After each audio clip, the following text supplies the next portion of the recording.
Okay, let's dive straight into this explainer. Today, we're unpacking this sudden, massive cultural obsession with things like vinyl records, vintage film cameras, and those bulky paper planners. We're going to deconstruct the analog craze to see what's actually driving it. Because, we see it everywhere right now, right? It feels like everyone is completely ditching their screens for something tactile, something you can physically hold in your hands. But we have to ask, is it really the grand escape from modern technology that it claims to be? Well, let's look at this contrast. We all kind of harbor this beautiful, highly romanticized fantasy of an isolated, totally mindful analog lifestyle. You picture yourself completely unplugged, maybe reading a physical book by candlelight in a cabin. Sounds amazing. But the digital reality, it paints a very different picture. Those vintage vinyl records you're spinning, you probably discovered them on a Spotify playlist. That old-school film camera, bought on Amazon with Prime one-click shipping, and that perfectly lit, super aesthetic reading session, yeah, that went straight onto Instagram. And this brings us right to the core mystery of our explainer today. We really need to ask ourselves, are we genuinely unplugging? Or are we just, performing our disconnection? Are we actually seeking peace of mind? Or did we just find a cool new aesthetic to show off to our followers online?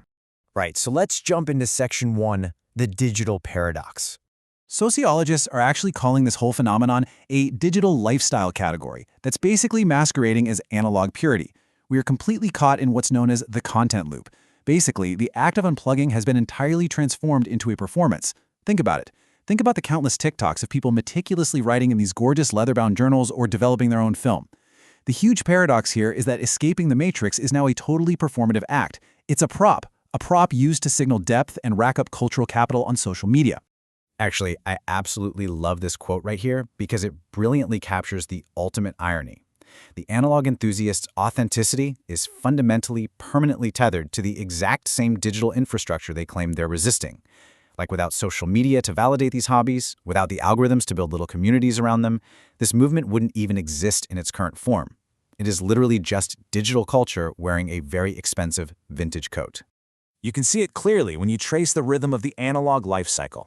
First, it all starts with the algorithms serving you a vibe. Then, getting the gear relies on these massive global digital supply chains. And finally, the physical output, like getting your film scanned, gets dropped right back into Adobe Lightroom for digital editing before you share it online anyway. The purity we're chasing? It's purely aesthetic, not actual. Moving along to section 2, the friction tax, romanticized inefficiency. So here, we run headfirst into this really sneaky psychological trap. We start confusing the slowness of a tool with the actual quality of its output. We often fall into what's called preparation theater. This is literally just a highly sophisticated form of procrastination. Assembling the perfect physical setup distracts us from actually creating anything of substance. It's spending 3 hours researching the absolute perfect mechanical keyboard, or meticulously cleaning a vinyl stylus, instead of actually writing a sentence or deeply listening to the music. The tools themselves become the whole project. Okay, look at this comparison. We really have to separate the genuine sensory pleasure of an object from this false underlying assumption that making a process harder automatically makes the result better. Like, yes, there is undeniable pleasure in the heavy weight of a mechanical camera or that great smell of a new book, but the photograph itself isn't technically superior just because it was a huge hassle to capture on 35mm film. Take the audiophile myth that vinyl inherently sounds better than high-quality lossless digital audio. In controlled, blind tests, they're practically indistinguishable. The perceived superiority actually comes from the focused attention the physical medium demands from you, not the medium itself. And let's be honest, we pay a massive friction tax with physical media. While we heavily romanticize the slowness, we are trading the magical searchability, the literal Control F of our lives, and the cloud backups of digital systems for some pretty incredible vulnerability. Information trapped in a paper notebook, it's functionally dead for large-scale knowledge management. Plus, there's the terrifying reality that one spilled cup of coffee or a misplaced bag can literally erase years of unbacked-up intellectual effort in a split second. Poof, gone. Which brings us to section 3, consumerism in disguise, the aesthetic trap. $2,000. $2,000. That is the price of a vintage Leica camera right now. And that number completely shatters the whole illusion that this is some sort of minimalist, anti-capitalist movement.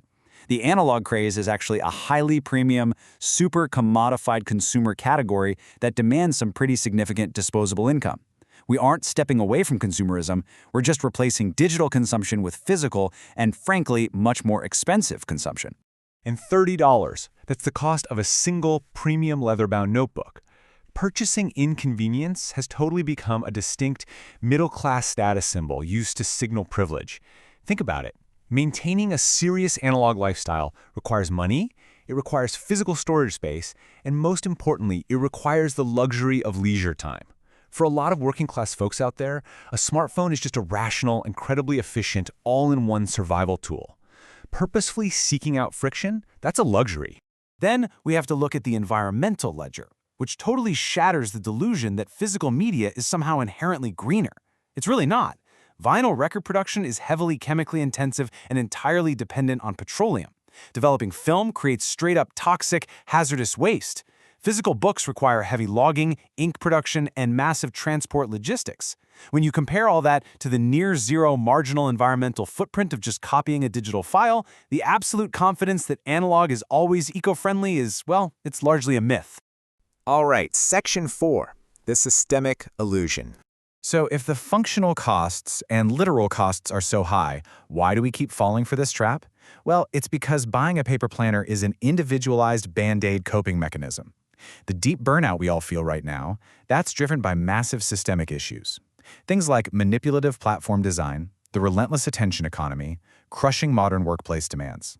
Simply switching to a paper notebook doesn't fix those systems. It just leaves them completely intact while handing us a fleeting, momentary illusion of control. At the end of the day, the phone is still buzzing right there in your pocket. Ultimately, this quote hits the nail on the head. The problem was never the screen. It was the mind that seeks escape.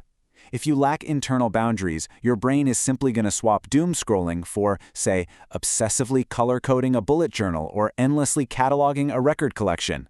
The analog tool doesn't magically cure your underlying compulsion to escape reality. It merely changes the texture of the distraction. The anxious mind is fully portable across any technology you use. Let's wrap things up with Section 5, Intent over Ideology, a Pragmatic Balance. The real, genuinely empowering solution to our digital fatigue requires a much healthier perspective. Basically, we need to stop purity testing our tools. We've got to shift from this rigid, moralistic ideology to just quiet intent. Instead of making an entire identity out of how we write a note or listen to an album, we should embrace mindful integration. And that means unapologetically using digital tools for their massive efficiency, scale, and searchability, while reserving analog strictly for the deliberate, unrecorded pleasure of a sensory experience. Our ultimate goal here is treating these items as useful servants, not magical cures. Like this quote says, the most genuinely analog act is simply using the tool that works best for you quietly. You can read a physical book without scorning people who use ebooks. You can write by hand without making it your entire personality. The greatest piece you can find in all of this is enjoying these tools quietly, entirely for yourself, without feeling the need to turn them into a performative act for a digital audience. So as you navigate both the physical and digital tools in your own life, I want to challenge you to really examine your habits. Are you genuinely seeking a deeper, more intentional life? Or are you just looking for a more photogenic material layer for your digital one? Strive for true presence over mere performance. Thanks for joining me on this explainer, and I'll catch you next time as we continue to break down the complex world around us.